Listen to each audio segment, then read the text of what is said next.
দুইটা ভয়ঙ্কর পাপের কথা বলে দেই। এই দুইটা পাপে যারা আসক্ত হয়ে আছে তারা তওবা করে ফিরে আসলে পরেও সারা জীবন তাদেরকে এটা সাফার করতে হবে। কথা বুঝতে পারছেন না?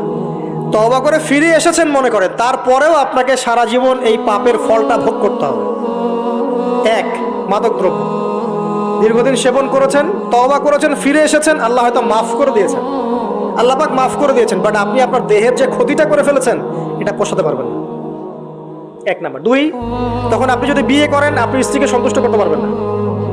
হ্যাঁ। দুই নাম্বার হচ্ছে এই যে গোপনে যুবকরা যে পাপটা করে, মাস্টারবেশন, যেটাকে আমরা বলি হস্তমৈথুন, এই পাপ যেসব যুবকরা করছে বা করে, এবং অ্যাভেলেবেল এই পাপটা সবাই করে, কারণ এখন পর্নের যুগ, পর্ন দেখলে তো আর কোনো উপায় নাই, তখন তো এই পথেই যেতে হচ্ছে, নিজের উপরে নিজেকে জুলুম করতে হচ্ছে। যারা হস্তমৈথুনে অভ্যস্ত হয়ে গেছে এরা যদি তওবা করে ফিরেও আসে, শরীরের যে ক্ষতিটা হয়েছে এটা পূরণ হবে না।